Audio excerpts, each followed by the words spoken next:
Cooper's hawks are masters at concealment and stealthy movement without really trying. They're just hard to see and hard to follow. Very, very good at what they do, and the more I study them, the more respect I have for their ability to make a living in an urban, suburban environment.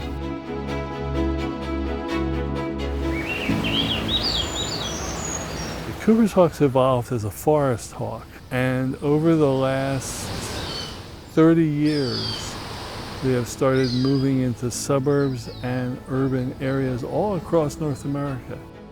They've done so well, they're the most common hawk in Seattle now, but also the least seen.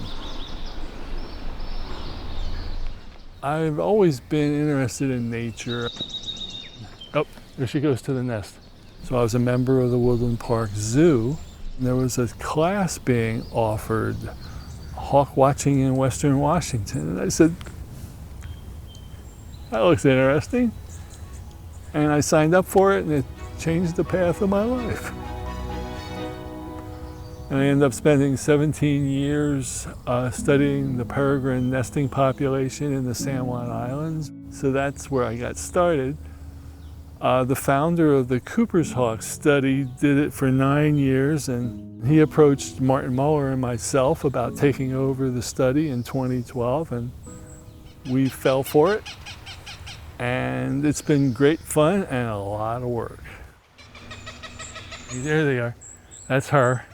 This is mid-April, and what happens is courtship gets more and more serious, nest building gets more frequent, and at some point they start laying eggs. There he goes, up to the nest. Now she's in the nest now. She bumped him out.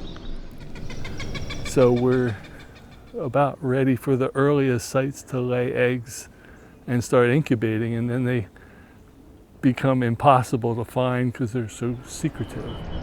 We are trying to find as many nesting pairs as we can to measure the density of the population in the city. It's like the male will sometimes say, like, keek, like, honey, watch me, I'm making a nest. And he'll fly up into the nest and deposit a stick and make another, like, kick. This is going to be a great nest. I hope they use it.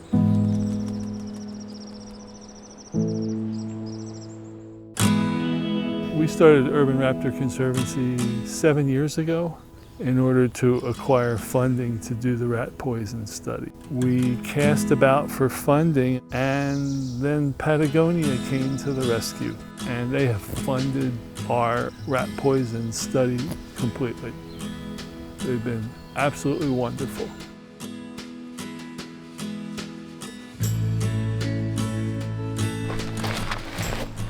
Well, it's right up in this Doug fir. Yeah, this is another long-standing nesting site in West Seattle. So this nest last year fledged 4 or 5 kids. Big picture for Urban Raptor Conservancy is birds of prey in the urban habitat. How do they interact with humans? We have a group of volunteers that follow one or several Cooper's hawk nests. Last year was my first year as a volunteer, so I primarily monitor the nests in West Seattle.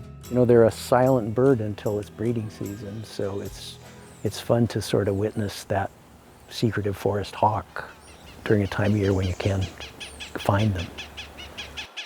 Today is May 20th, and these birds continue to incubate their eggs. They should be hatching in the next week or two, and the male's job is to bring her food periodically and take over incubating while she eats and takes a rest break. Cooper's hawks have a very long tail, and we jokingly refer to that as the telltale tail that tells you there's an incubating bird up there. The females are almost twice the size of a male. It's one of the biggest differences in raptor species. It's June 19th. We've got at least 3 chicks who are about halfway through the nestling phase. Clumsy little white balls of down, just starting to show some dark brown feather growth. And at 5 weeks, they'll be full grown and fully feathered. The male is off hunting, and the female is standing guard just out of sight of the young. And she'll come take the food from him and then take it up to the nest and feed the young.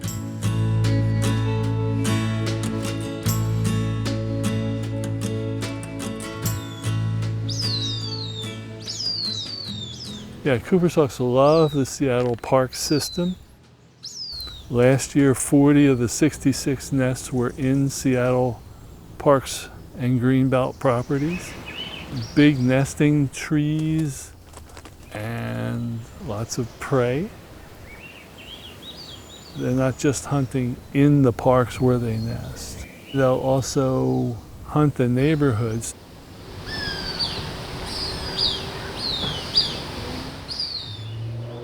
The downside of urban living for Cooper's hawks are, number one, window hits. They have not figured out what glass is. Number two is exposure to rat poison from eating too many rats. It's August 1st and we're in a backyard in West Seattle, and we're attempting to put ID bands on some recently fledged juvenile Cooper's hawks. Got 2 so far. The can keeps her calm and keeps her under control. All right, we got 1, 1, 3, 4. The bands allow us to track how far they migrate or disperse and how long they live. So this bird has perfect plumage. There's no fault bars or signs of stress or hunger strike. She's in perfect condition. She'll wear these white tips off in a couple of weeks.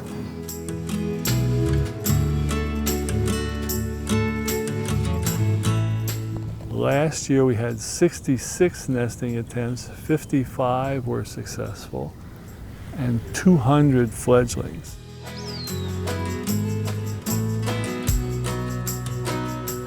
As we followed the population of Cooper's hawks, it's essentially tripled in the last 13 years. So they're thriving right now.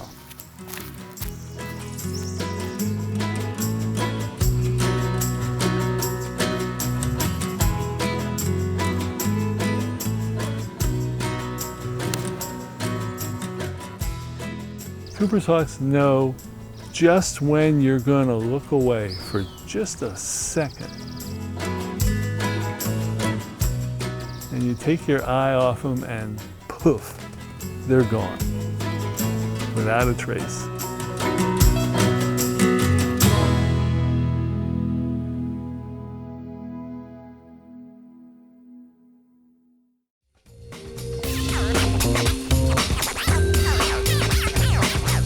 Watch CityStream Tuesday nights at 7 on the Seattle channel, or find us anytime online at seattle.gov.